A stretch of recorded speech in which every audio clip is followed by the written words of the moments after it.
Perfecto. Bueno, muy buenos días a todos. Mil gracias a los que se están conectando y a los que ya están conectados desde hace un ratico. Bueno, mi nombre es Adriana Báñez Napoli, yo soy la coordinadora de Relaciones Industriales de la Escuela de Ciencias Sociales. Y bueno, primero que nada les quiero dar la bienvenida al webinar Lo laboral en tiempos de pandemia. Eh, Quiero darle las gracias al profesor Jair por su disposición y disponibilidad para dar el webinar.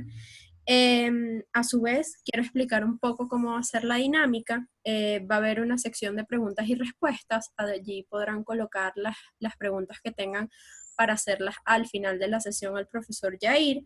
Y bueno, a su vez hay un chat en el que van a poder realizar los comentarios que necesiten. Jair, si quieres el pase. Hola, buenos días a todos. A ver si me escuchan por aquí. Si me confirman que nos estamos escuchando, sería muy bueno. Bueno, comenzamos entonces. Primero que nada, muy buenos días a todos. Bienvenidos. Gracias por su tiempo. Gracias por el interés. No puedo dejar de saludar aquí. Veo que hay varias personas conectadas. A muchísimos de los que están aquí los conozco. Otros, pues, no tengo todavía el privilegio de conocerlo. Veo a Astrid, que es de nuestra escuela de Ciencias Sociales, a un muy querido profesor y amigo, Benjamín Clark. Un gran abrazo, profesor. Muchos saludos también. Y pues, bueno, veo aquí cantidad importante de gente a esta poema sobre esto. El profesor Pedro Vicente Navarro, que entiendo que no está ahorita en el país. También un muy grato saludo.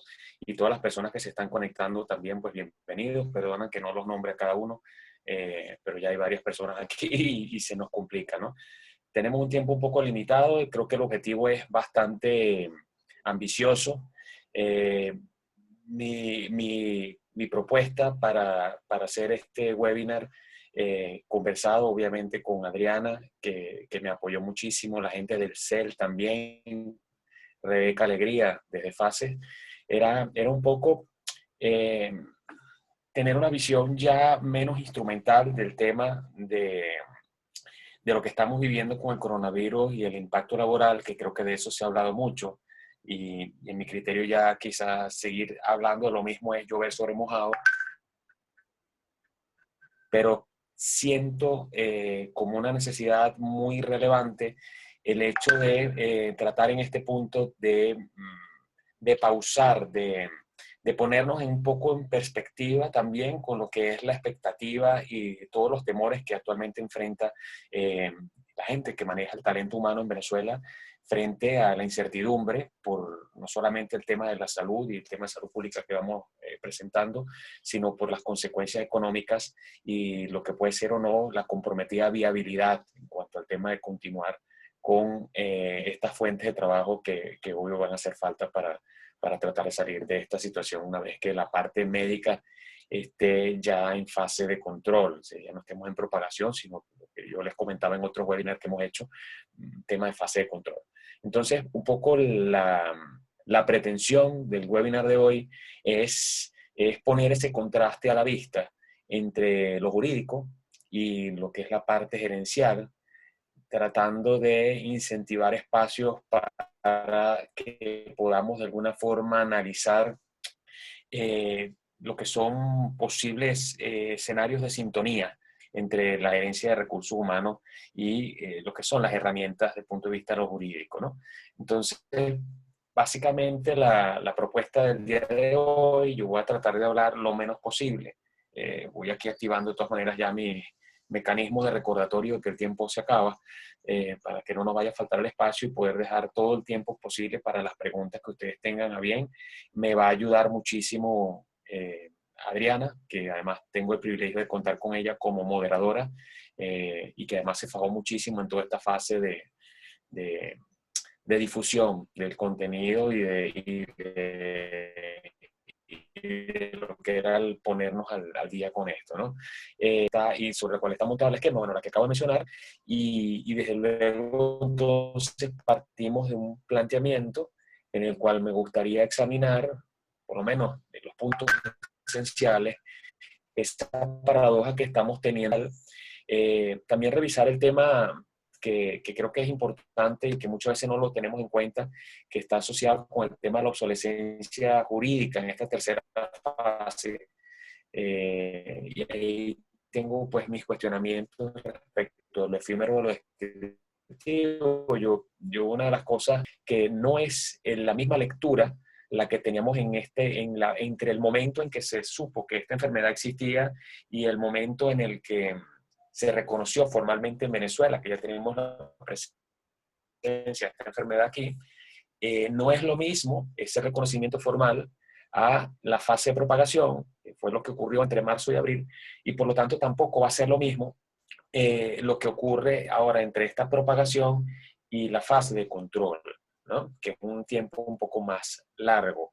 Y desde el punto de vista jurídico, lo hemos mencionado en otros webinars, esto comenzó con Mercer en un primer webinar que hicimos donde enuncié esta periodización, no es lo mismo en la primera parte de esta novela, donde hay una cohabitación normativa, y la segunda parte donde tenemos una situación distinta, ¿no? Entonces, bueno, sobre eso hay un poco que conversar, pero entonces comienza a mostrarse ya, digamos, las costuras de un régimen jurídico que no da para dar respuesta a los verdaderos planteamientos gerenciales, más allá de las circunstancias jurídicas y que son normas no concebidas de forma específica para un escenario de pandemia. Entonces, pues estamos en una circunstancia un poco crítica, transitoria, y eso pone de relieve la obsolescencia jurídica. Sobre eso quiero conversar. Y, por supuesto, también yo creo que el punto de la visión gerencial aquí tiene un aspecto muy rescatable que tiene que ver con las variables de contexto, es decir, con cómo se estaba manejando el aspecto económico y social desde el punto de vista de los recursos humanos en el año anterior, o sea, qué ritmo veníamos, cuáles eran las expectativas, haciendo el ceteris paribus e incluir el tema del COVID-19 para poder de alguna manera atender en qué punto pusimos la pausa y qué es lo que vamos a encontrar posterior a ese 13 de abril. No es que yo tenga una bola de cristal, quisiera, pero no es así, pero sí hay unos posibles escenarios laborales que debemos abordar, y dentro de esos escenarios laborales hacer una construcción de respuesta desde el punto de vista de lo jurídico que acompañen las expectativas de lo gerencial. Y finalmente el tema del cambio de rol de los actores laborales, ¿no? Eh, eh, Partimos, y yo parto particularmente por un tema de formación, además, que la normativa es la variable fundamental de las relaciones industriales, eso lo dice desde el marco legal. La pregunta es si nos espera el mismo legal, si no nos espera el mismo marco legal, esos actores laborales en estas circunstancias. Y esto es un tema que es importante también abordarlo.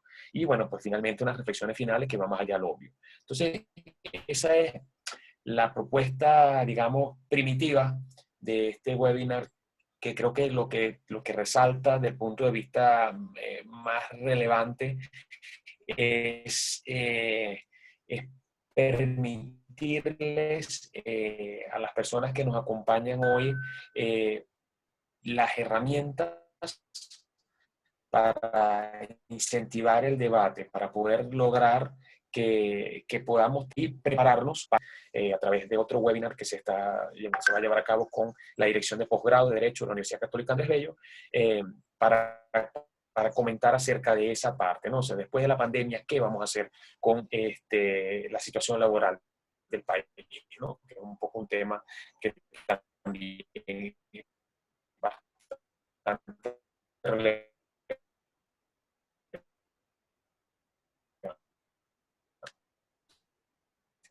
Entonces, en esta parte de la historia,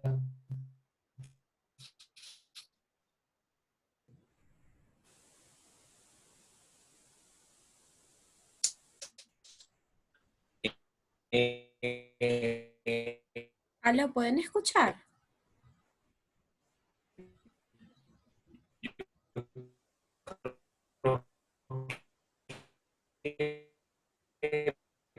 pues, hay que Yair, hay que Yair, se está tratar entrecortando tu audio.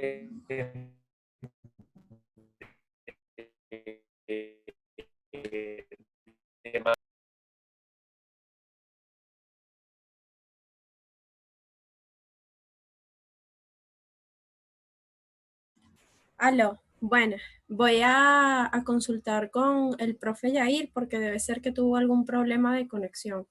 Aló, Yair, que se está Bien, escuchando entrecortado ahorita. ok, regresé, regresé.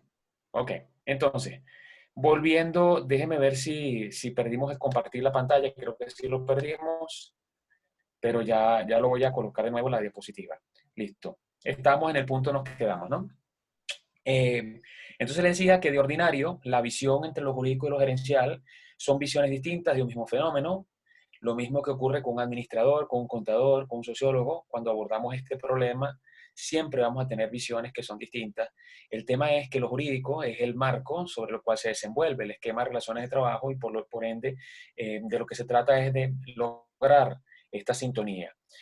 ¿En qué se ha enfocado lo jurídico en esta primera parte? ¿No? Pues obviamente lo jurídico se ha enfocado en los temas que tenemos del lado izquierdo de la lámina, es decir, se ha enfocado en el tema de la suspensión, qué implica suspender, cuál es el alcance de esa suspensión, qué efectos legales trae esa suspensión, implica el tema del teletrabajo, que en el caso venezolano sabemos, no tenemos regulación expresa, tenemos un tema precario, primitivo, que no está pensado en teletrabajo en realidad, que es el tema del trabajo a domicilio, un esquema distinto.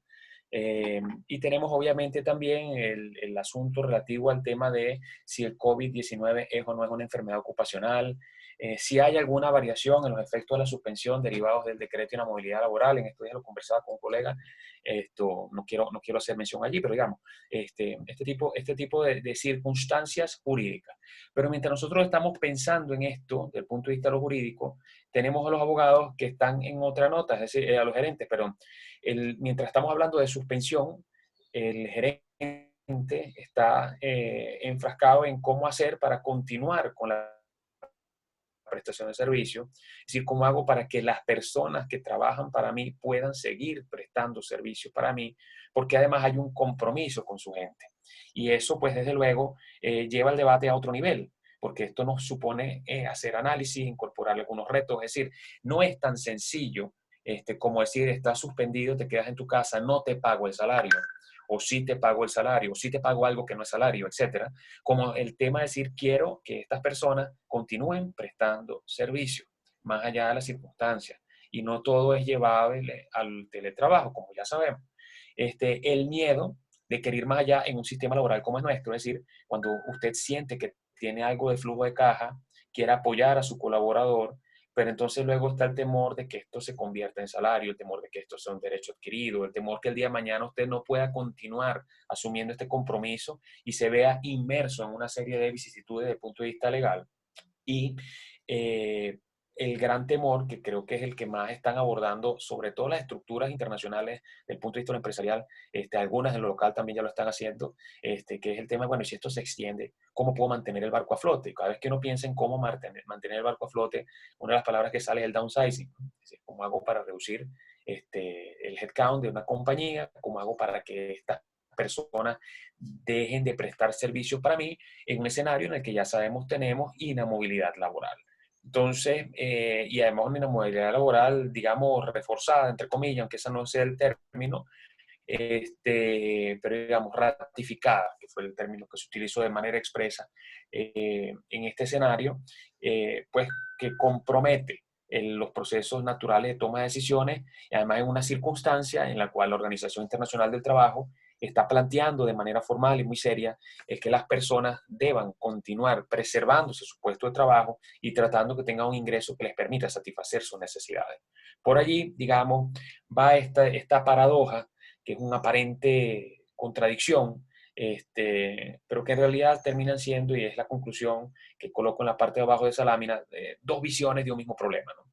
Dos visiones frente al fenómeno que arrastra este COVID-19 en cuanto al desmantelamiento de un sistema económico, en cuanto al desmoronamiento de esta estabilidad laboral a nivel mundial, me refiero, que tenía ciertos escenarios y los cuales la lucha era tratar de reducir el desempleo, por lo menos de los objetivos de la Organización Internacional del Trabajo, y ahora estamos viendo cómo dentro de los mismos informes de la OIT se habla como cifra discreta entre 5 millones de personas que perderían el empleo este año y 25 millones de personas que lo estarían perdiendo como una cifra realista, ni siquiera una cifra máxima del peor escenario, porque en estos casos a veces la realidad supera la ficción.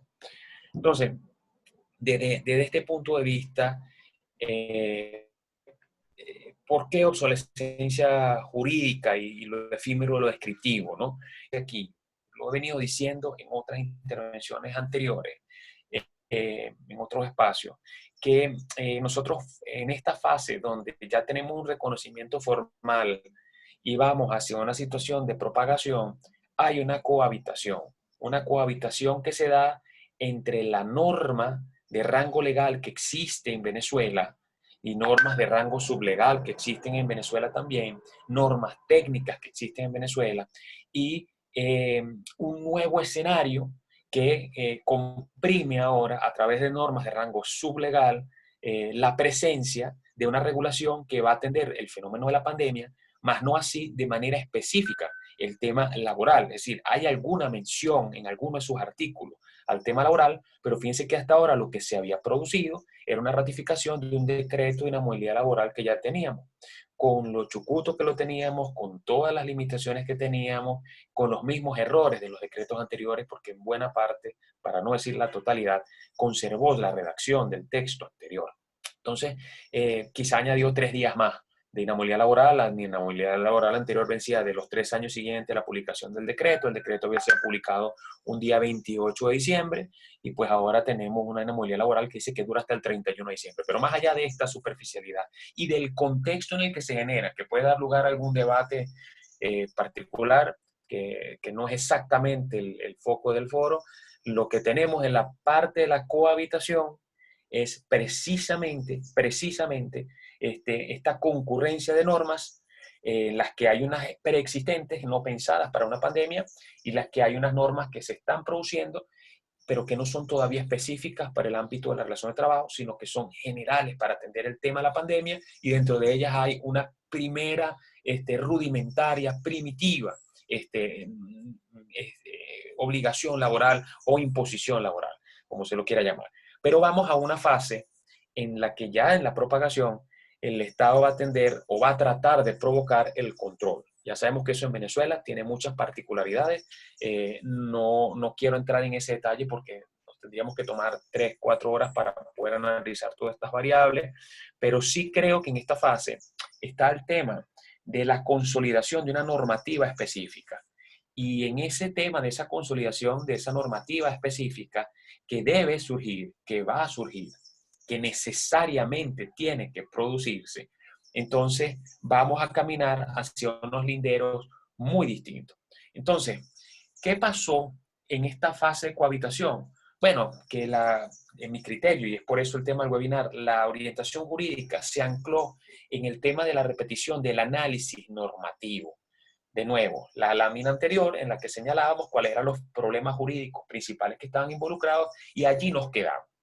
Allí, digamos, la parte jurídica, todavía usted hoy ve personas lloviendo en preguntas y respuestas de exactamente lo mismo. Si pago el salario, si no pago el salario, si lo puedo despedir, si no lo puedo suspendir. ¿Qué pasa si mi suspensión es parcial? Entonces uno les paga, uno no le pago. ¿Cómo hago para pagarle que no tenga carácter salarial? ¿El COVID es una enfermedad ocupacional o no lo es? Si es una enfermedad ocupacional, ¿cuál es la recomendación que nos hace, doctor, para el tema de los implementos de seguridad y salud laboral? Y además, si lo debo o no debo colocar en una notificación de riesgo. Es decir, tuvo unas circunstancias y que creo que ahí es donde viene el problema, que era necesario atender, por supuesto, porque es un fenómeno que no es de común presentación en Venezuela, que estamos trabajando, digamos, desde el punto de vista del sistema de salud pública con muchas contingencias, y ya lo sabíamos, pero no teníamos el escenario obviamente de pandemia previsto originalmente, y pues aquí tenemos una circunstancia en la que ahora el COVID nos propone el análisis de una normativa que no estaba pensada para una situación pandémica.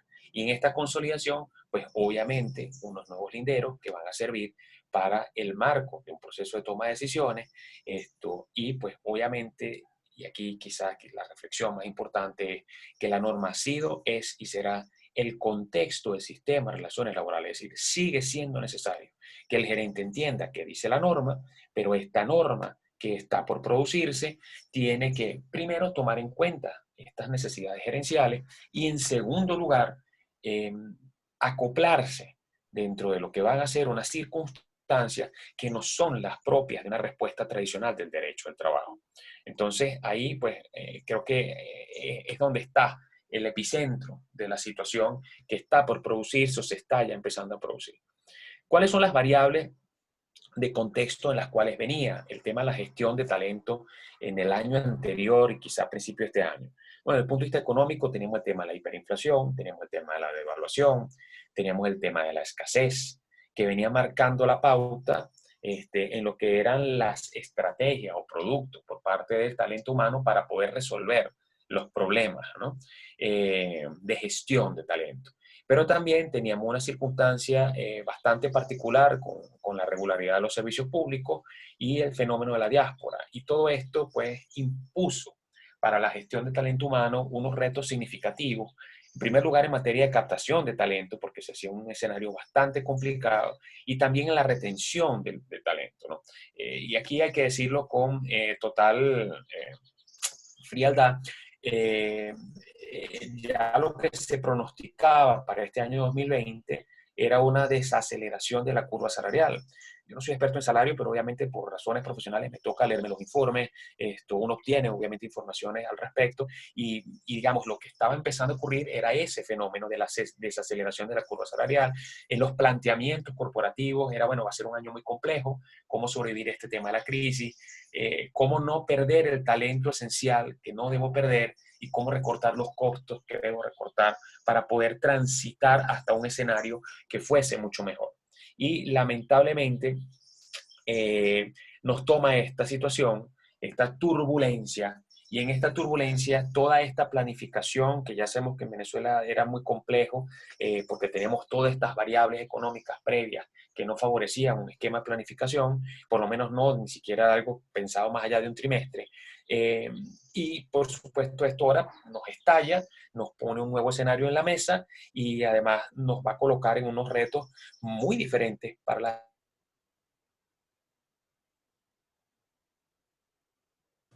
muchas empresas no lo van a poder superar porque no tienen el músculo económico para hacerlo.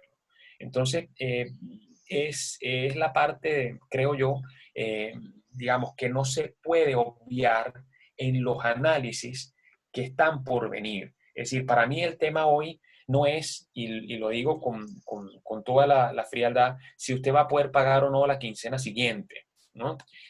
Para mí el problema es ver más allá de la nariz y entender qué va a pasar después del 13 de abril. Después del 13 de abril, que es cuando se cumplen en principio los 30 días de aquel decreto famoso, en mi criterio puede haber 4 posibles escenarios, puede haber muchos más, digamos, y obviamente uno se pasea por muchos más escenarios, ¿no? Pero digamos, si las cosas medianamente están como están, ¿qué cabe esperar después del 13 de abril? Primer término, el tema, creo yo, el escenario más radical es, bueno, pues hay una extensión por 30 días más de esta situación de casi que confinamiento voluntario. Esto puede agudizar el problema social, ya las variables las manejan mejor los sociólogos que nosotros para explicar cómo es la realidad actual, el tema de la pobreza, etcétera. Y pues la verdad es que el cuestionamiento sería por qué vamos a un escenario de extensión de 30 días más si lo que nos están señalando es que la situación está en control. Es decir, que supuestamente en Venezuela prácticamente no hay fallecidos y el nivel de contagiados muy poco. Entonces, si esa cifra oficial corresponde con la realidad, pareciera que el tema debería estar atendido y permitirle al país un retorno a la normalidad, ¿no? Ese sería el cuestionamiento, ¿no? Y aquí estoy jugando un poco a ser digamos, ingenuo, ¿no? Para no decir la palabra y colocarle más bien exceso de edulcorante.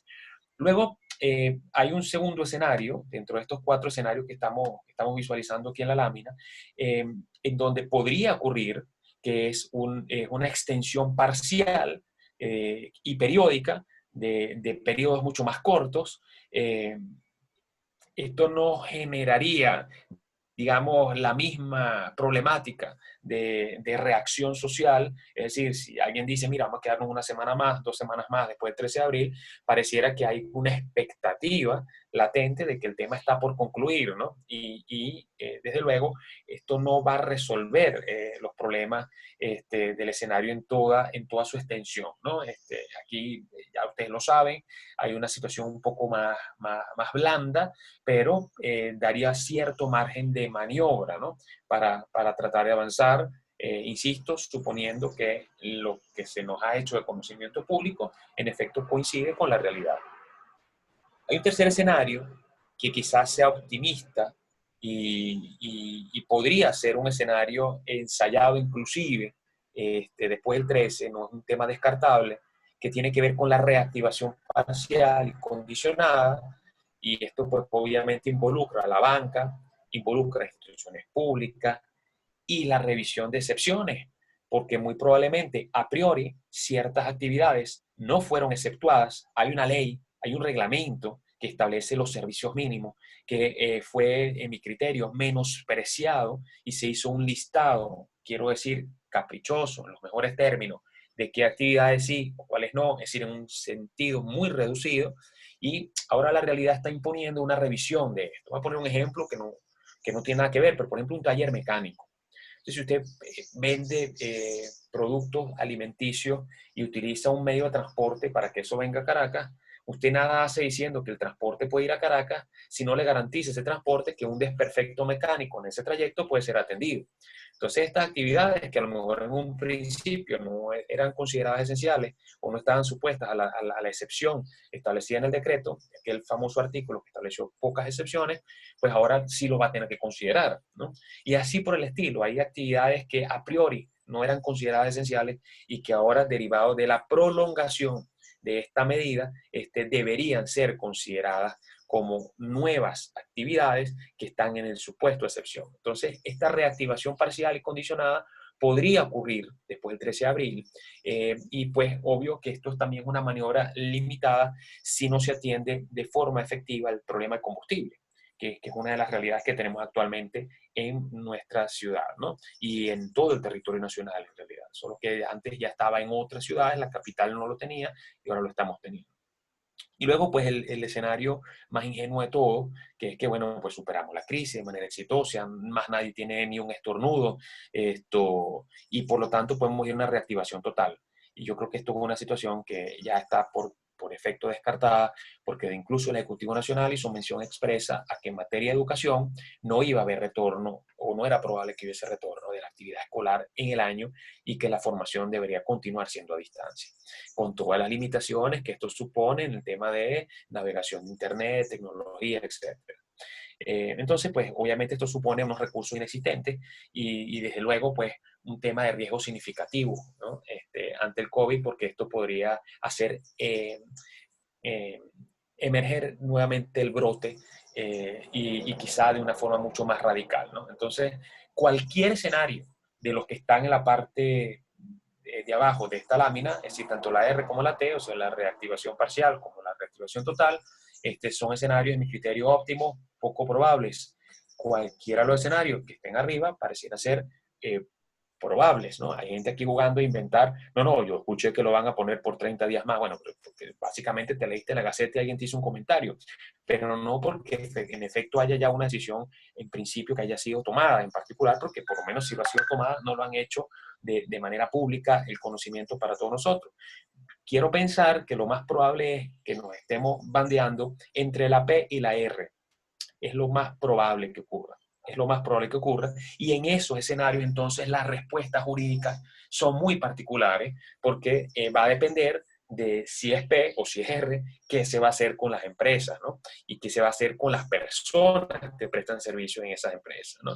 Entonces, bueno, esto va a afectar la operatividad de las empresas, la rentabilidad, la continuación de empresas, que a lo mejor están exceptuadas, pero no tienen las condiciones materiales para continuar con la actividad. Y por supuesto, esto pasa a un problema mucho más trascendente, que es que se va a comprometer las fuentes de trabajo, ¿no? El postergar la agonía para las empresas que están en suspensión es prácticamente darles una partida de función, en la mayoría de los casos, ¿no? Porque no están dadas las condiciones. Y por eso digo, aquí el problema no es que si pago o no pago la nómina del 15 de abril, si pago o no pago la nómina del 30, si puedo hacer un pago parcial. Esto ya no tiene sentido. Es una circunstancia que creo que la lectura jurídica ya dijo lo que tenía que decir.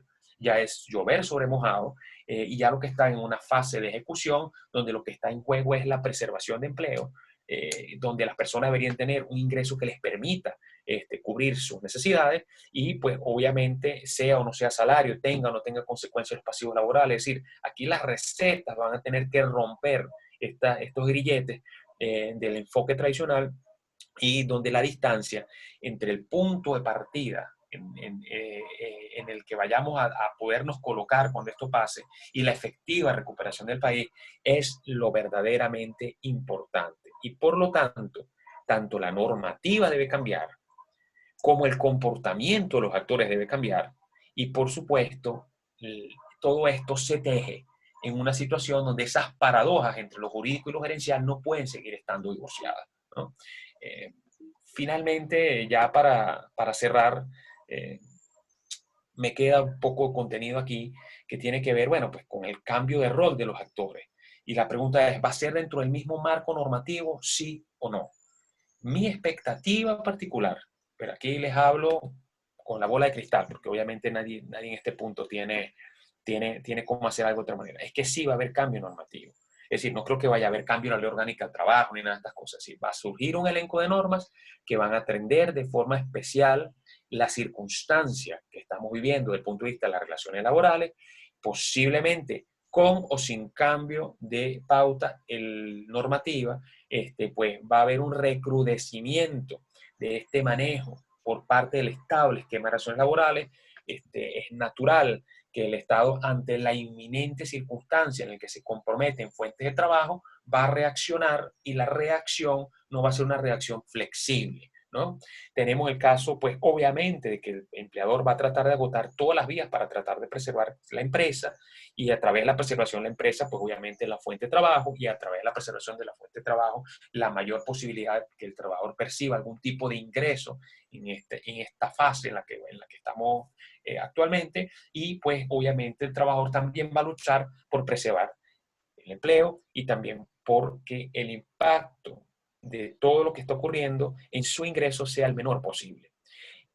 Significa que aquí, en este punto, que existe colaboración entre empleador y trabajador, el trato que el empleador procure hacia el trabajador en esta etapa, y fíjense que estamos hablando de una variable no jurídica, va a marcar la pauta de cuál va a ser el comportamiento que el actor va a asumir frente al empleador, ¿no? En un escenario de discernir entre si aplico lo que dice estrictamente la norma, concebida o no para el tema de la pandemia, o nos manejamos en dosis de solidaridad, como ya ha ocurrido en el pasado. Entonces, aquí van a haber muchos escenarios. ¿Qué va a ocurrir?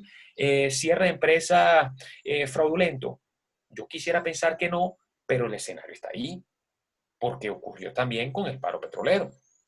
Que va a ocurrir escenarios en los que los trabajadores van a procurar capitalizar la letra pequeña de la ley, digamos, en una situación de grado no consciente con la realidad de las circunstancias, probablemente también, pero va a ser un escenario, de nuevo, muy pequeño, ¿no? En el medio, esta confluencia de intereses contrapuestos, pero en una circunstancia que requiere que los actores se pongan de acuerdo en cómo transitar. Y ojalá que puedan ponerse de acuerdo en cómo transitar, porque la experiencia de que no se pongan de acuerdo la hemos tenido, y bastante. Entonces, ¿qué expectativa? Es decir, como conclusión, bueno, pues más allá de lo obvio, ¿no? Que tenemos una situación de que podamos un poco debatir también de esta circunstancia. Mi visión del tema es que vamos a una circunstancia en la que va a aflorar el conflicto entre los actores laborales. Uno quiere pensar que no, pero va a aflorar el conflicto entre los actores laborales. las respuestas jurídicas deben ser creativas para reducir esa posibilidad de conflicto. Y eso va de la mano de lo que cada una de las empresas hagan con sus respectivos asesores legales. Es decir, ya el tema de decir, págale esto así, refléjalo por aquí, no le llames salario, llámale subsidio, agárrate que es un beneficio social de carácter no remunerativo. Esas ya son cosas superficiales que yo lo que creo que lo que dan es cuenta de los límites intelectuales de las recetas, ¿no? Que no están pensando en qué es lo que de verdad tiene, ¿no? Si usted no puede inflar un salvavidas si lo que tiene enfrente es un tsunami, ¿no? Entonces, eso creo que es la invitación, ¿no? A que la comunidad jurídica piense más allá de lo obvio, trascienda ese enfoque descriptivo, criterio ya insuficiente, ¿no?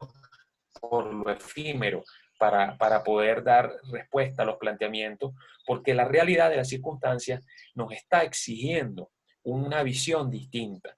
Y ahí sí comparto y mucho el informe publicado por la Organización Internacional del Trabajo, de Guy Ryder, donde hacían el análisis acerca de lo importante, más allá de que obviamente desde la perspectiva de la Organización Internacional del Trabajo hay todo un elenco normativo, tanto en convenios como en recomendaciones, para los Estados miembros en cada una de las circunstancias, pero sí creo que allí una de las cosas fundamentales que se dice es, más allá de todo esto, el tema es cómo lograr que, digamos, la lesión a los empleos sea la menor posible, es decir, preservemos la mayor cantidad de puestos de trabajo, y cómo lograr que este señor que hoy está impedido en circunstancias de poder prestar servicio, perciba un ingreso que le permita subsistir hasta tanto esto se neutralice. Que el apoyo del Estado es esencial, pues desde luego que lo es, pero es un apoyo que debe ir conforme a un sistema diseñado. Y en ausencia de ese sistema, que es la situación que estamos evidenciando actualmente, pues entonces el patrono debe ponerse de acuerdo con los trabajadores para poder dar respuesta precisa a todas estas circunstancias, para poder fijar los acuerdos con estos trabajadores y poder tratar de estirar el oxígeno hasta ver en qué dimensión de esos 4 escenarios finalmente nos vamos a colocar. Eso era quizá el mensaje que yo quería transmitir. Quiero dejar el mayor tiempo posible para las preguntas y respuestas.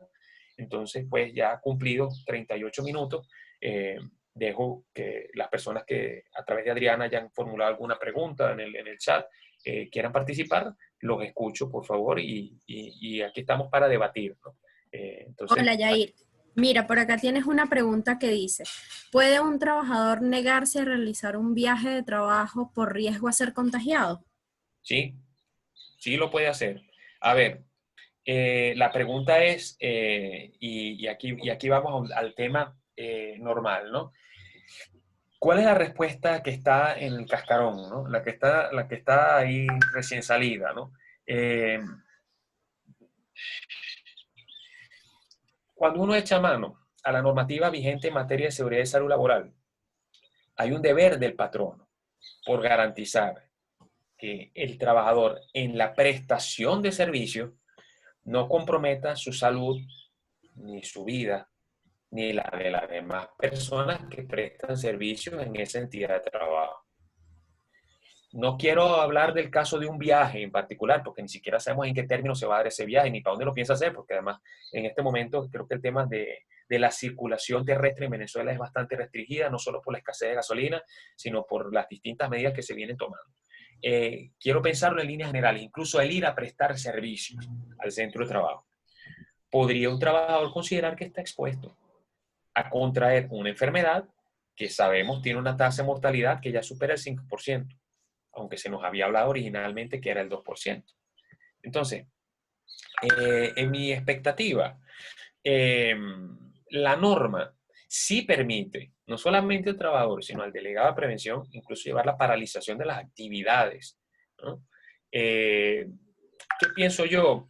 Que lo que no se debe caer es en los escenarios de manipulación, es decir, yo no pienso ir porque no quiero ir, entonces como no quiero ir, digo que esto pone en riesgo mi seguridad y mi salud, para no tener que hacer esa actividad.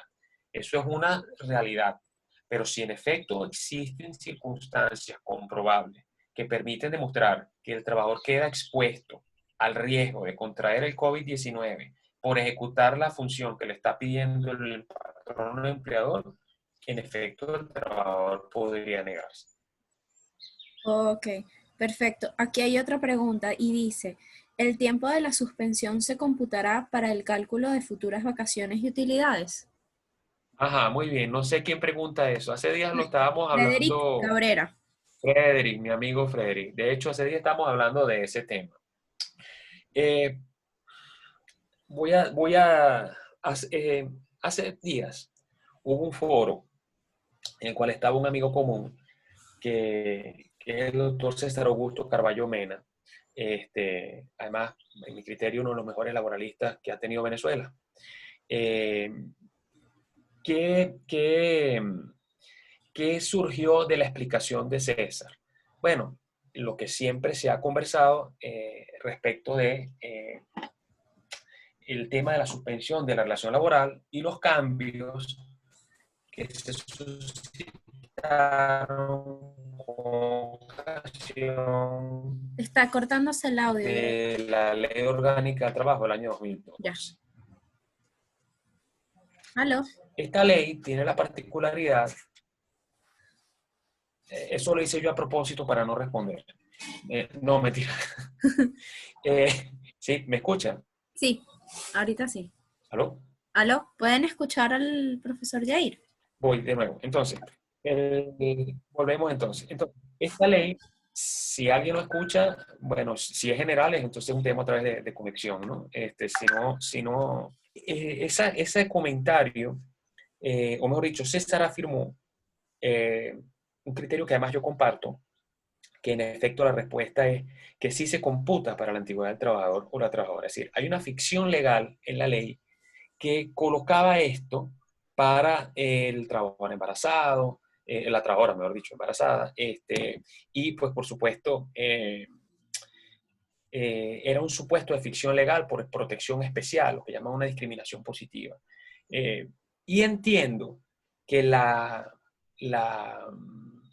orientación original era que esto se iba a extender a los temas de enfermedades y accidentes, bien ocupacionales, bien accidente común. Sin embargo, la redacción final de la norma cometió la variante de colocar esto como un punto y aparte, ¿no? Es decir, ya no va refiriendo en los efectos de la suspensión a lo que involucraba los accidentes y enfermedades, sino a título genérico en un párrafo posterior en el que señaló que la suspensión se iba a computar para el tiempo de la antigüedad del trabajador. Y esa es obviamente la respuesta que tenemos hoy en nuestro ordenamiento jurídico. Siguiente pregunta. A la siguiente pregunta. De ser extendida la suspensión, ¿podríamos entrar en un escenario de reducción de personal por causas económicas? Muy bien. A ver, la ley da distintos mecanismos y ahí voy al tema. Me pasa que cuando a mí alguien me habla de esta reducción por razones económicas, yo no me visualizo yendo a la Inspectoría del Trabajo a pedir la aplicación del artículo 148, ¿no? Pero la ley da distintos mecanismos en los cuales, en efecto, permite que se hagan planteamientos. ¿Qué creo yo que va a ocurrir? O sea, mi expectativa respecto de lo que va a ser, digamos, la administración del trabajo es que va a recrudecer, es decir, va a asumir una postura mucho más rígida, menos tolerante y menos concertada. Y creo que en ese escenario, planteamientos en torno al artículo 148 van a estar llenos de obstáculos que no van a permitir que se concreten como se podrían concretar en una circunstancia distinta, ¿no? Porque ya no es un problema de una empresa, ya es un problema generalizado. Entonces, obviamente, esa puede ser la situación. Entonces, desde el punto de vista estrictamente formal, sí hay un artículo 148 que señala que cuando existan circunstancias que comprometen desde el punto de vista técnico o económico y ponen en peligro la fuente de trabajo, entonces se pueden proponer distintas alternativas ante los trabajadores estén sindicalizados o no, que es una de las variables fundamentales que cambió esta ley del antiguo artículo 525 de la ley derogada, pero que en definitiva van a suponer una concertación y por lo tanto la administración del trabajo va a intervenir en una instancia de protección de derechos, etcétera. Entonces creo que el saldo al final va a ser que no va a ser un mecanismo viable, que creo que sí va a empezar a ocurrir, que por cuenta propia los patronos van a comenzar a contactar a los trabajadores y el motivo de contactar a los trabajadores fundamentalmente va a ser el de terminar la relación laboral porque no es viable para el servicio. ¿Qué va a empezar a ocurrir? Bueno, nada, a concentrarse aún más en la actividad esencial, porque ya había muchas empresas que lo venían haciendo, pero ahora lo van a hacer de una forma más acentuada y si eso ya no es posible, pues simplemente van a ir a un proceso de cierre. Pero ¿está habilitado el 148? En lo formal, sí. Ahora, en mi pronóstico, en lo que vaya a ocurrir en la práctica, creo que va a ser muy poco probable que le den curso a este artículo. ¿Aló? ¿Sí? Ah, ok. La siguiente pregunta. ¿Puede la empresa dejar de pagar salario, reducirlo y decir que se suscriba al sistema Patria? De Elizabeth Petrelli. Elizabeth, ¿cómo estás, mi querida Elizabeth? Que trabajó con nosotros también en la labor. La quiero muchísimo. A ver, Eli, caramba, lo voy a plantear de la siguiente manera. En la escala tradicional de la Ley Orgánica del Trabajo, hay una serie de principios que son fuente entre nosotros y la regla general parte de aquella tesis, los derechos adquiridos, en la cual, pues, cuando un patrono otorga un beneficio a un trabajador, eso se incorpora al acervo de derechos que tiene este trabajador y por lo tanto, en principio, sobre él recae toda la protección de un sistema laboral en la que está, pues, el principio de progresividad, el principio de irrenunciabilidad, el principio de intangibilidad, que ya sabemos cómo fue interpretado por la Sala Constitucional hace tiempo atrás, ¿no? Con un carácter relativo, pero al fin y al cabo existente. Entonces, dentro de este parámetro original, en un escenario de cohabitación, digamos, de normas que están concebidas previamente, pero que no están diseñadas para la pandemia, a nadie se le ocurriría llevar a cabo una medida que pueda ser interpretada como una desmejora de las condiciones de los trabajadores. Sin embargo, ese escenario, en mi criterio, no se puede seguir revisando del modo tradicional. ¿Dónde están las ligerezas? Bueno, la ligereza está en un empleador que digo, mira, el 13 nos mandaron para la casa, pues todo el mundo para la casa, frente a la angustia de las circunstancias, el día 30 resuelvo hacer un abono de un pago, pero ese abono en pago equivalente a lo que hubiese sido tu segunda quincena, por ninguna parte tenemos ningún instrumento en el que aclaremos si en efecto es o no es el pago del salario, si es un pago que no tiene carácter salarial porque no hay prestación de servicio y por lo tanto no te estaría desmejorando, porque voy a continuar. Un escenario de suspensión, donde no hay prestación de servicio y el patrón no está obligado a pagar el salario como consecuencia legal, normal, más allá de alguna interpretación un poco enrevesada respecto al tema de la inmovilidad laboral al respecto, que por ahí tuve conocimiento hace unos días, en líneas generales, digamos, que el patrono resuelva hacer un pago que no tenga carácter salarial, que no sea equivalente al 100% de lo que devengaba el trabajador cuando había una relación efectiva de prestación de servicio, en mi criterio, sí es viable. El patrono puede invitar a que el trabajador se inscriba, que es la segunda parte de la pregunta, en el sistema de Patria o lo que sea. No lo puede obligar. Lo puede invitar, pero no lo puede obligar. Si el trabajador no quiere, por una decisión lateral del trabajador. Y, por supuesto, que si el trabajador está inscrito y el patrono también se inscribe en el portal, logra inscribirse en el portal, creo que esa es la expresión correcta, y transitar hacia un tema de pago a través de esta ayuda ofrecida por el Estado para las pequeñas, medianas empresas y los comercios, esto, pues, bienvenido desde el punto de vista de que es un mayor ingreso que va a tener disponible el prestador de servicio para atender sus necesidades. Pero, digamos, en un escenario de suspensión de relación laboral, no hay obligación de pagar el salario ni obligación de prestar servicio. Si el patrono quiere hacer algún pago y ese pago no quiere que tenga carácter salarial, pues obviamente debe ocurrir a su abogado de cabecera para que le explique la mejor manera de instrumentarlo y poder allí resolver cómo hacer el pago para que el día de mañana no sea considerado salario, no sea considerado un derecho adquirido, y por supuesto esto implica entonces la elaboración de todo un documento que explique en qué términos se va a hacer ese pago y por qué hecho se está haciendo el pago, porque además una de las cosas que es muy importante dejar claro es que no se está haciendo porque sea consecuencia de la prestación del servicio.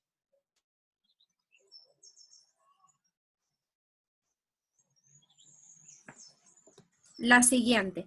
¿Los autónomos, las personas que viven de honorarios profesionales, podrían tener algún respaldo ante esta situación?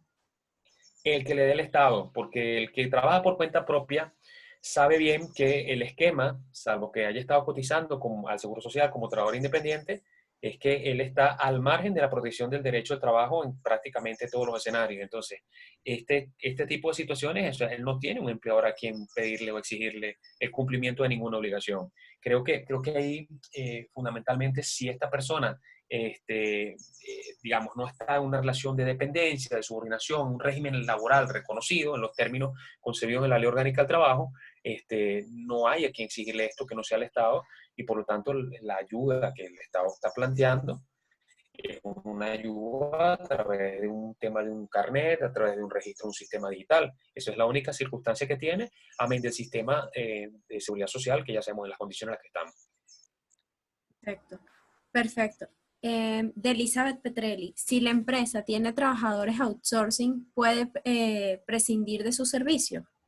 Ok, ahí habría que revisar en qué condiciones fueron contratadas estas personas. Recordemos que el tema de la tercerización en Venezuela está satanizada a partir de la reforma de la Ley Orgánica del Trabajo. Se presume que toda tercerización es ilícita, salvo por el contrario, y pues la verdad es que estos esquemas de outsourcing funcionan con criterio, en la mayoría de los casos, en demasiada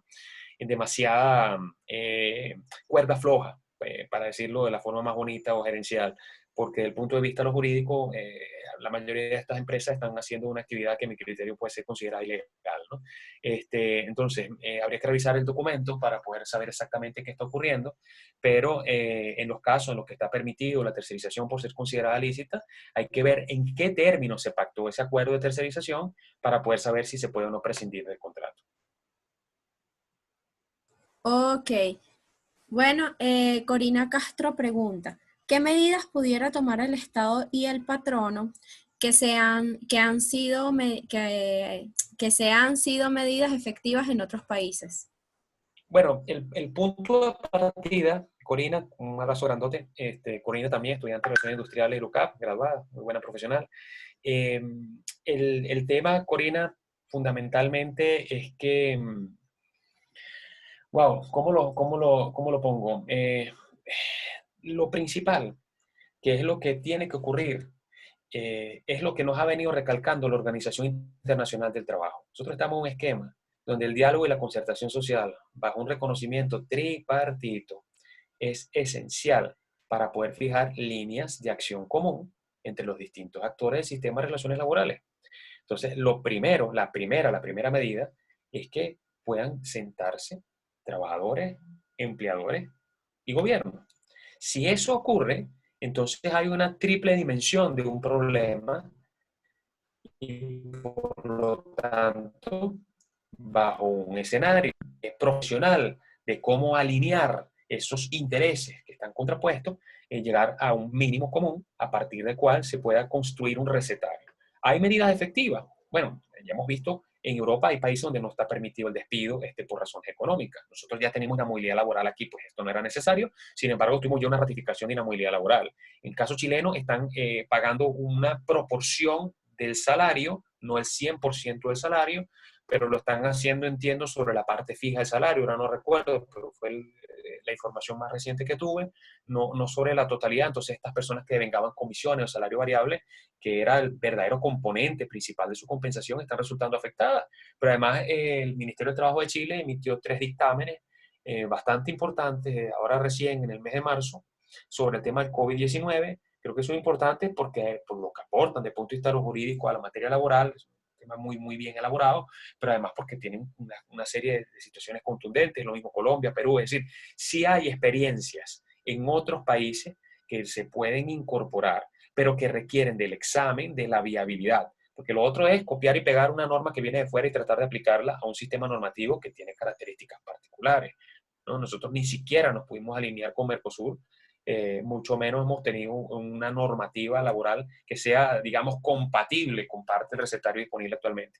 Pero el punto principal es que los actores se sienten, Corina, y si los actores se sientan y pueden llegar a un mínimo común, allí sí se pueden tomar en cuenta propuestas que en otros países han dado resultados y que sí se puede incorporar a Venezuela. Ok, perfecto. De parte de Leonardo, una empresa exceptuada para poder laborar con un staff activo por medio de teleworking puede discriminar entre trabajadores suspendidos o no, incluso el trabajador pudiendo prestar sus servicios perfectamente desde el domicilio, desde su domicilio. Leonardo Salas, querido amigo, ex trabajador de la labor, toda consulta genera honorario, Leo. No, mentira.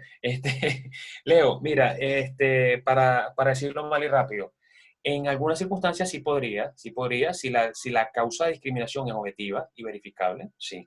Ahora, el que simplemente el patrono resuelve que unos sí, otros no, a capricho, desde luego sería violar el principio de igualdad y no de discriminación de la ley. Ahora, hay muchas otras recetas para poder sortear, porque habría que también determinar por qué no podrían prestar todos servicios si está la capacidad técnica allí, ¿no? Es decir, estamos hablando que son personas que están preparadas para prestar servicio a distancia, que pareciera tienen los recursos para hacerlo, es decir, tanto el tema tecnológico como el tema de la navegación de Internet están allí, que el tipo de función que están llevando a cabo se corresponde con algo que se puede llevar desde un lugar distinto del lugar de la entidad de trabajo, no habría en principio una razón para decir por qué unos sí o unos no, pero habría que resolver examinando si existen causas objetivas para tomar este tipo de decisiones, ¿no? Si no las hay, la respuesta es si es discriminación. Si las hubiere, y podría haberlas, la respuesta es que no sería discriminatoria. Perfecto. Ahora de parte de... Ok. Me parece que las interpretaciones libres de la suspensión con vista de los artículos 73 y 181 de la LOT, ¿cree usted que podría generar un ambiente de conflictividad laboral entre las partes de la relación laboral? Bueno, las interpretaciones libres siempre van a ser interpretaciones libres, ¿no? Y eso es lo que las caracteriza, que son libres. Y desde luego que sí, sí puede llegar a un punto de tensión. Ahorita no lo estamos viendo porque en este primer capítulo ha habido un exceso de solidaridad y eso ha sido favorable. Pero aquí hay una circunstancia sobre la cual otros países tomaron una receta distinta, ¿no? Me refiero al tema de los incentivos fiscales. Nosotros lamentablemente, al no posponer el tema del pago del impuesto sobre la renta, terminamos de golpear el flujo de caja ya comprometido de las empresas que hacen vida en el país y esa solidaridad inicial ahora está en proceso de revisión. Entonces, de luego, esa interpretación, no sé qué tan libre, después del 31 de marzo, puede llevar a escenarios de conflicto. Desde luego que sí los puede llevar. De hecho, entiendo que las inspectorías del trabajo están prestando servicio fundamentalmente por el tema de los procedimientos de amparo por violación a la inmovilidad laboral en cuanto al tema de despido, traslado, desmejora, ¿no?, de los trabajadores. Perfecto. ¿Qué sugerencia podrías tener para aquellas personas que trabajan en recursos humanos para poder mantener las actividades mínimas activas o sea, de ser necesario, de su operatividad de cara a los trabajadores y que los puedan ver como unos aliados y no como los malos? Hola Eugenia. Esta pregunta es de Eugenia Linares, a quien quiero muchísimo. Trabajo hasta hace muy poco con uno de mis clientes. Fíjate, Eugenia, la pregunta que tú haces obviamente es muy compleja, ¿no? Es inevitable, tú no puedes controlar la percepción que el trabajador tiene del patrono. Puedes trabajar en arrojar elementos objetivos de convicción para que un trabajador tenga claro que el patrono está tratando en el mayor grado de transparencia posible de continuar, especialmente por la actividad de la empresa en la que está trabajando ahorita Eugenia, que está exceptuada del tema de la suspensión. Ahora, qué es lo importante? ¿Qué se puede hacer? Bueno, mira,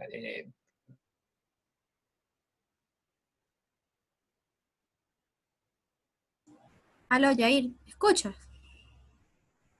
Dicen unos sí van a suspensión, otros no van a ir. Yo colocaba en un webinar reciente el ejemplo de un restaurante. Un restaurante posiblemente usted pueda pedir comida para llevar, pero el mesonero no hace nada ahí. Entonces a lo mejor el mesonero tiene que ser suspendido. Pero hay una situación objetiva que es de fácil identificación. No siempre las empresas están blanco y negro, ¿no? Como el ejemplo que estoy colocando. Pero lo que sí puede hacer la gestión de talento humano es, más allá de fijar cuáles son esas actividades mínimas necesarias para la operatividad, este, eh, arrojar, digamos, con mayor transparencia, la mayor transparencia posible, cuáles fueron esos criterios objetivos que se están tomando en cuenta para poder llegar a esa decisión que se está tomando.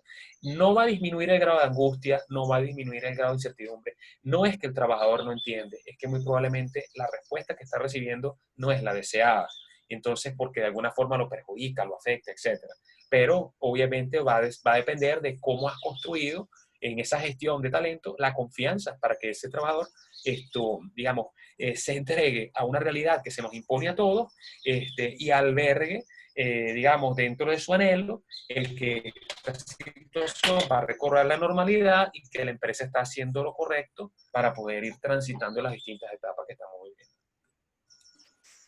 Ok, perfecto. De parte de Bernardo García dice, gracias Yair, me gustaría tu opinión sin alguna bola de cristal acerca de Venezuela, que ya venía en caída el empleo, los sueldos entre otros, y ahora el coronavirus, el COVID-19. ¿Consideras que tus escenarios realistas en un país sin combustible, de dólar paralelo por el cielo y un Estado que no reacciona, para dónde va el país frente a todos estos escenarios? Hola Bernardo, gracias por tu pregunta. Ayer me decía una gerente de recursos humanos que quiero muchísimo, no la veo hoy aquí en el webinar porque creo que está bastante atorada con todo el trabajo que tiene, que ni siquiera hemos podido conversar. Nos habíamos ofrecido conversar y no hemos podido. Eh, Caramba, una de las cosas me decía que se sentía muy triste por esto mismo, porque tiene una expectativa como que el país, bueno, pues prácticamente nos lo borraron, ¿no? Las circunstancias, quiero decir, que nos ha tocado vivir desde el punto de vista de la crisis económica, ahora el tema de COVID, las secuelas que esto va a dejar desde el punto de vista de lo económico y lo social, que van a ser muy relevantes. Eh, ¿Para dónde va el país? Bueno, yo pienso que cuando un país ya está en la situación en la que nosotros estábamos y se suman situaciones de estas, eh, por ahí dicen los economistas que nunca se toca a fondo, pero qué sabroso va a ser cuando se acabe todo lo malo y podamos reconstruir, ¿no? Entonces, sobre eso vamos a hablar el día jueves en un webinar muy particular que se va a llamar "Y después de la pandemia, ¿qué?". No me quiero populares de reconstruir y de hacer cosas formidables, ¿no? Yo pongo ejemplos, y voy a poner el ejemplo que más nos toca a todos los que estamos en este instante conectados aquí. Esta iniciativa, este webinar, a través del CEL, y el CEL está teniendo un pico de trabajo formidable en este tipo de plataformas de formación a distancia, precisamente por un contexto que nos impuso a aprender y empujó a buscar unas nuevas alternativas y unas nuevas soluciones. La Universidad Católica Andrés Bello, que sabe que el país está desmoronado, que sufre de los embates económicos de este desmoronamiento, que sabe que no hay combustible para que lleguemos a Montalbán, y que sabe que tenemos aquí problemas de servicios eléctricos, muchas circunstancias que nos colocan en una posición desfavorable, y menos aún hacer una clase presencial en un escenario de COVID-19. Bueno, se reinventa, y se reinventa, yo creo que para orgullo de todos los que formamos parte de esta casa de estudio, y nos da la alternativa. Y de verdad que felicito a la gente del CEL porque ha hecho un buen trabajo. A mí me llena de orgullo ser cabista en un momento como este, porque veo que estamos haciendo un trabajo espectacular. Y esto mismo empieza a ocurrir en algunas empresas. La gente comienza a reinventarse y comenzamos a avanzar hacia escenarios en los cuales veníamos bastante rezagados respecto de otras sociedades. Entonces, ¿qué creo yo? Sí, está bien, es humano sentirnos mal. Es cierto, el país está muy lesionado, muy lastimado en la parte económica, pero también un país que tiene una profunda capacidad de salir adelante, de reinventarse y de dar nuevos pasos hacia la construcción de algo mucho mejor. Y yo pienso en particular que eso va a ocurrir en Venezuela. Como estoy convencido de eso, creo que lo que tenemos que prepararnos los profesionales es para desde ya estar listos para eso que va a ocurrir que va a ser ese reflorecimiento de las cosas. Nada es continuamente destructivo de manera infinita, es decir, llega un punto en el que ya no tienes más nada que destruir y por lo tanto a partir de ahí comienza una fase de construcción. Entonces, bueno, pues yo creo que lo que hay que es prepararnos para eso que va a venir, que en mi criterio va a ser formidable. Perfecto, Yair, muchísimas gracias. De parte de Betsabe Hernández, ¿puede la entidad de trabajo durante esta pandemia otorgar vacaciones vencidas a los trabajadores? Ay, el cuentico de las vacaciones, ese se me olvidó ponerlo ahí en la lámina, pero sí, sí. A ver, Betsabe, para darte respuesta al tema, hay un triple problema con el tema de las vacaciones, ¿no? Eh, ya en el paro petrolero hubo un pronunciamiento de la consultoría jurídica del Ministerio de Trabajo con un dictamen en el cual dijeron que eso no era un mecanismo válido. No quiero caer en las argumentaciones específicas de esto, me voy a reducir quizá a las conclusiones fundamentales. Si un trabajador tiene vacaciones pendientes y te está pidiendo disfrutar las vacaciones pendientes, no hay razón para que tú no te pongas de acuerdo con ese trabajador en que las disfrute. Ahora, en una circunstancia en la que todos los trabajadores sospechosamente de una entidad de trabajo piden vacaciones al mismo tiempo con ocasión de la pandemia, la Inspectoría de Trabajo no se chupa el dedo y te va a decir, epa, que estamos pasando por la misma circunstancia del tema del paro petrolero. Hay un patrono buscando descargar pasivos laborales y hacer quemar el tiempo de la pandemia como parte de un disfrute de vacaciones, que no es un disfrute como tal, porque no hay un disfrute efectivo, y por lo tanto lo más probable que tengas posterior a esto es que alguien te pida que esas vacaciones estén sujetas a revisión o a repetición, mejor dicho, que ya terminó la ley. Yo creo genuinamente que el mandar a todo el mundo de vacaciones para su casa es una medida que violenta el propósito de la Ley Orgánica del Trabajo en materia de vacaciones, en el contexto COVID-19 en el que estamos actualmente. Perfecto, Yair, muchísimas gracias. Elizabeth Petrelli pregunta, ¿puede la empresa negociar con las personas mayores de 60 años para no tener más relaciones laborales con ellas de manera que no sea un riesgo para la empresa? Wow, Elisa. Y además que ella pone negociar entre comillas y riesgo también. A ver, eso podría ser considerado en un momento violación del derecho a igualdad, principio de igualdad y no discriminación. Es decir, tú por una parte, sí, en efecto, en materia de relaciones de trabajo, las partes pueden de mutuo acuerdo finalizar una relación laboral sin que esto implique que se está violentando el decreto de inamovilidad, en este caso en particular, o el régimen de estabilidad establecido en la ley, ¿no? Y los términos de esa negociación, pues obviamente son términos que se pactan entre patrón y trabajador en cada uno de los casos individualmente considerados. Pero como política organizacional, llevar a cabo la medida tan cruda en los términos que lo estás planteando, es decir, me saco a las personas de la tercera edad porque no quiero riesgo de mi empresa, sería discriminatorio del derecho violatorio del principio de igualdad y no discriminación por razones de edad. Aló, Yair, ¿escucha? Sí, Ah, perfectamente. ok, perfecto. La siguiente pregunta dice, si la empresa antes del COVID-19 no estaba en buenas condiciones y si situación actualmente se agravó viéndose comprometidos el pago de los trabajadores, ¿cómo puede afrontar la empresa este caso cuando existe una inamovilidad laboral? Bueno, lo primero para nuestro espectador anónimo es, en primer término, digamos, si la empresa está, hay que responder si está en una actividad de suspensión o no. Si la empresa está suspendida, en este momento no hay prestación de servicio, no hay pago de salario, ¿ok? En primer lugar. Ahora, es que a pesar de esto, necesito irme a un proceso de reducción de personal, vas a tener que asumir un escenario de negociación con los prestadores de servicio, comenzando por prescindir de estas personas que para ti no son esenciales, y en ese acuerdo de negociación vas a tener que desembolsar un dinero y afectar tu flujo de caja, desde luego. Si eso te permite reducir y tener algo más de oxígeno pensando en el mediano y largo plazo, perfecto.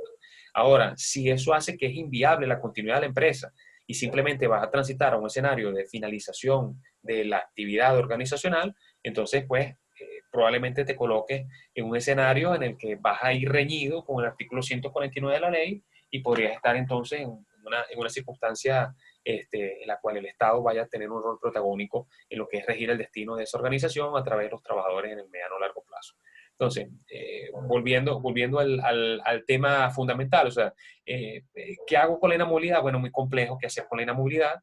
Me parece que Me parece que obviamente la inamovilidad es un escenario muy rígido. En este momento, con el COVID-19, es la respuesta, palabras más, palabras menos, que están dando muchos países con términos distintos, ¿no? Prohibición de despidos por razones económicas, etcétera, o sea, como tú lo quieras llamar, pero la verdad es que una situación prolongada te va a llevar a cualquiera de estos escenarios, o bien negociación para reducción de personal, y en esa negociación, obviamente, la finalización no es por despido, sería por voluntad del trabajador, así lo deberían plasmar una vez que se haya alcanzado el acuerdo, y eso implica pues desembolsar cantidades. Ahora la pregunta es, ¿qué tan probable es que un trabajador esté dispuesto a perder su puesto de trabajo, ¿no? En un escenario como el que colocamos en la lámina de las tres escaleras, ¿no? Y vimos que ese era uno de los puntos focales del trabajo. Perfecto, Yair. Ahora de parte de Marianela Carrera, a las personas que no estén activamente trabajando home office, ¿puedo suspender sueldo hasta volver a la normalidad de sus actividades y pagar mientras una prima social que no genere pasivos laborales? Sí, lo importante, acuérdate que si estás estás en una situación de suspensión de relación laboral, el patrón no paga el salario, el trabajador no está obligado a prestar servicio. Luego, si tú vas a implementar un mecanismo distinto de subsidio, ayuda económica, o como tú lo quieras llamar, para tratar de paliar la situación de los ingresos de los trabajadores, lo puedes hacer, pero tienes que documentarlo de la manera correcta. Eso es especialmente delicado porque en Venezuela nos encanta ejecutar las decisiones sin instrumentar las relaciones de trabajo. Entonces, cuidado porque entonces hay gente diciendo, no, no, eso que yo te pagué no es salario porque no es prestación de servicio, pero pagaste un monto exactamente igual al salario en la misma fecha que pagabas el salario y por lo tanto están dando los indicadores de que tú continuaste pagando un salario. Entonces, es un tema que hay que atender en medio de las realidades y es generar una cultura de aprender a documentar las obligaciones laborales y cuando hay beneficios que son extra jurídico, es decir, o sea, que son extralegales, me refiero, o sea, que su fuente no es heterónoma, sino que es una fuente autónoma, en este caso una liberalidad del patrono, saberlo documentar de la forma correcta es esencial para evitar inconvenientes a futuro. Perfecto. Ahora bien, sin apelar a la bola de cristal y entre los escenarios futuros, ¿cuál cree usted que debe ser el primer aspecto laboral en ser reglamentado? Yo diría dos. El primero tiene que ver con una mejor definición de cuáles son las actividades que están sujetas o no a la suspensión de las relaciones de trabajo. Creo que esa primera aproximación fue insuficiente. Y el segundo, el tema del teletrabajo, porque en Venezuela no tenemos normativa al respecto. Ok.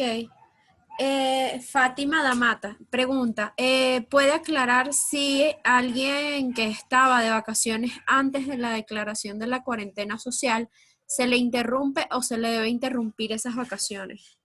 En mi criterio, sí se quedan interrumpidas las vacaciones. Hay un escenario sobrevenido en el cual obviamente esta persona no está continuando ya en ese cómputo de disfrute de vacaciones. Perfecto. ¿Aló? Sí, sí, Ah, ok, adelante. perfecto. Elizabeth Petrelli pregunta, si la empresa tiene un buen seguro para sus trabajadores y si una de esas personas muere a causa del COVID-19, ¿la empresa tiene la responsabilidad de indemnizar a la familia o colaborar en el proceso o solo puede lavarse las manos? La empresa nunca puede lavarse las manos porque en materia de COVID-19 lo primero que hay que resolver es si existe o no esta enfermedad como consecuencia de la prestación de servicios, si es o no una enfermedad ocupacional. Y atendiendo al tema de si es o no una enfermedad ocupacional, viene por allí entonces las derivadas de hablar de la responsabilidad objetiva y la responsabilidad subjetiva. Entonces habría que ver qué hizo, qué dejó de hacer la entidad de trabajo más allá de tener una póliza de seguro. Entonces aquí hay muchas cosas que analizar, ¿no? De todas maneras, este es un tema mucho más complejo. Habría que ver el caso específico para saber exactamente qué ocurrió, porque no es así tan sencillo como que tengo una póliza y alguien se murió. No, es un tema mucho más complicado, porque el primer punto es discernir si en ese caso en concreto se trataba o no de una enfermedad ocupacional. Examinar es el tema de la responsabilidad objetiva y la responsabilidad subjetiva, en este caso el empleador y su cumplimiento de obligaciones en materia de seguridad y salud laboral. Perfecto, Yair, mil gracias. Romeo pregunta, quisiera saber si ya sea por trabajo remoto o en oficina, si todo va volviendo paulatinamente a la normalidad, los patrones los patronos pueden reducir el sueldo o los bonos que ya recibía su personal. A ver, la reducción de salario en este escenario de cohabitación, que creo que es uno de los escenarios que tenemos que ver con un poquito más de menos rigor jurídico, obviamente no es un escenario permitido, puede ser considerado una desmejora. Si yo estoy prestando servicios, estoy cumpliendo mi jornada igual y me van a pagar menos por el trabajo que yo antes llevaba a cabo, para la ley orgánica del trabajo, eso es una desmejora. Ahí le quedan dos alternativas al prestador de servicio. Dar por finalizada su relación laboral por justa causa, o ocurrir a la Inspectoría del Trabajo y dar inicio a un procedimiento por desmejora. Hay una sentencia vieja, no de ahorita. Las vi yo cuando estudiaba con el profesor Benjamín Clara hace tiempo, y no quiero decir los años porque ruedan su cédula y la mía, que asomaron dos criterios sobre la materia. Hoy, el escenario particular en este tema se mueve en torno a que si usted no da por finalizada su relación laboral, aún así puede demandar esas diferencias a posteriori. Entonces, por supuesto, estamos hablando de decisiones que se producen antes de la pandemia. La última decisión de la Sala de Casación Social a la cual yo tuve acceso es de mediados de marzo, es la decisión número 36. Sabemos que la página del Tribunal Supremo de Justicia no está operativa desde finales de enero. Y la verdad es que la última decisión no tiene que ver con este tema tampoco, ¿no? Pero lo que quiero decir es, desde el punto de vista de lo que ha sido el criterio que ha venido desarrollando el Tribunal Supremo de Justicia en la materia, uno puede estar de acuerdo o no, eso es otra variable. Por ahí un abogado muy amigo hace días conversaba conmigo y me planteaba lo que había escuchado una vez a viva voz del fallecido profesor, el doctor Rafael Alfonso Guzmán, respecto a este tema, porque consideraba que podía haber una vulneración del principio de la buena fe en el contrato de trabajo. Eso es discutible, de hecho lo conversamos de manera bastante importante,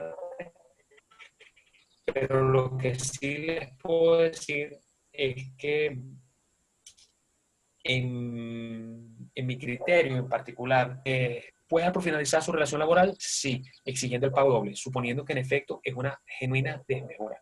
Ahora, si a mí un empleador me dice, oye, mira, yo voy a trabajar de 8 a 12, porque en el municipio en el cual estamos prestando servicio, a partir de las 2 de la tarde no se permite la circulación, y pues nosotros vamos a cerrar a las 12 para que ustedes se puedan ir a sus casas, etcétera. Y yo ahora voy a ganar la mitad de lo que ganaba, pero porque estoy trabajando la mitad del tiempo que estaba prestando servicio, mi criterio es que no hay una desmejora como tal, porque la jornada se redujo a la mitad y hay norma expresa en la que usted puede reducir el salario proporcionalmente a la duración de la jornada, y no es una desmejora en sí. Pero, de nuevo, hay que ver exactamente en qué escenario en concreto estamos conversando. Pero esa es una realidad. Ahora, después la ley dice muchas cosas, ¿no? El que interpreta de manera simple y ramplona la norma te va a decir de inmediato, sí, si hay una desmejora no lo puedes hacer. Ahora, depende en qué términos está concebido y qué es lo que está causando la reducción de ese ingreso. Bueno, la profe Astrid Aguiar pregunta, ¿considera que las medidas fueron tomadas de manera tardía, que pudieron haber hecho las organizaciones ante el anuncio de la cuarentena? A ver, Astrid, ¿cómo estás? Por cierto, síguela en YouTube, que tiene un canal ahí fenomenal. Astrid, nosotros tuvimos conocimiento, como toda la humanidad, a finales del 2019 de que esto existía. En ese momento nace para mí una primera fase, que es la fase entre que tuvimos conocimiento de la situación y, en efecto, tenemos el reconocimiento formal que en Venezuela ya hay casos. La mayoría, no voy a hablar del Estado, la mayoría del empresariado en Venezuela lo obvió, es decir, sabía que estaba ocurriendo, lo sentíamos casi genuinamente como una situación muy lejana, cuyo impacto en teoría no teníamos por qué percibir. Y quizá la lectura fundamental o inicial en la mayor parte de las empresas es, bueno, si China está en esta circunstancia, pierde Producto Interno Bruto, entonces la economía puede entrar en una fase de recesión mucho más importante. Estados Unidos ya se había hecho una estimación de que iba a bajar del 2,4 al 2,1% su Producto Interno Bruto este año, siendo un año electoral era una situación un poco incluso particular. Y entonces uno dice, bueno, esto es la circunstancia de las principales economías del mundo, pero no se sentía, por lo menos no fue la impresión que tuvimos nosotros en este primer trimestre, que era un escenario que nos iba a afectar, ¿no? Eh, no como en efecto nos está afectando. Eh, la reacción fue tardía. Yo no creo que haya sido tardía en sí. Ahí creo que no fue exactamente tardía, pero sí que muchas empresas no hicieron lo que pudieron hacer, ¿no? Voy a poner un ejemplo. Nosotros en la Labor teníamos un producto que es el plan de contingencia por el coronavirus. Y cuando nosotros planteábamos estos escenarios, los clientes nos veían como una especie de, bueno, pues tú de verdad estás creyendo que esto va a pasar. Yo, sí, creo que eso va a pasar. Y obvio que en esa fase no, o sea, la gente no entendía lo prioritario que era atender a esta contingencia antes que estallara. Y por eso yo digo, una vez que ya se hizo el reconocimiento formal, ya el problema no puede ser, ay, ¿qué tenemos que hacer? Bueno, obviamente lo que no hiciste ya no lo puedes hacer. Entonces vas directo a esta fase 2 entre el reconocimiento y la propagación, que es para mí la que termina en el mes de abril. Luego vas de una propagación a una, en teoría progresiva, situación de control. Entonces, claro, ya entrando en fase 3, yo no creo que estamos de forma tardía. Obvio, tenemos una realidad muy compleja en Venezuela. Lo que creo que las empresas venezolanas, en su mayoría, no le dieron la debida importancia a esta situación y por lo tanto esa previsión en la gestión falló un poco. Hay otras empresas que por ser multinacionales estaban en contacto con otras realidades y entonces sí tenían mucha más cercanía y sensibilidad al tema, pero digamos no pudieron contar con el apoyo para tomar las decisiones. Entonces no creo que tan tardía en particular. Ahora, que hay muchas cosas que se pueden hacer hoy, por supuesto que hay muchísimas que se pueden hacer hoy y hay muchas que se van a poder seguir haciendo y precisamente por eso la importancia de alinear lo jurídico con lo gerencial y además pensar en escenarios posteriores a la pandemia en lo que implica el tema de seguir adelante, ¿no? Con la actividad. Bueno, Jair, ya hay que ir cerrando, pero quedan tres preguntas pendientes. Lo que vamos a Correcto. hacer es que podemos hacer una publicación desde las redes de la escuela, dando respuesta a las tres preguntas. Las redes de la escuela son CS Sociales UCAP, en Instagram y en Twitter. Allí a la brevedad posible, con tu apoyo, Jair, y aquí te lo solicito, estaremos dando respuesta a las tres preguntas que quedan. Buenísimo, publiquemos las tres preguntas por allá los respondo y además les dejo las vías para que también puedan en cualquier caso contactarnos, ¿no? Claro que sí. Bueno, Jair, muchísimas gracias de verdad y por todo el apoyo que nos has dado con este webinar. Muchísimas gracias a los que estuvieron durante todo el webinar. De verdad lo apreciamos muchísimo. Y bueno, cuídense mucho. Jair.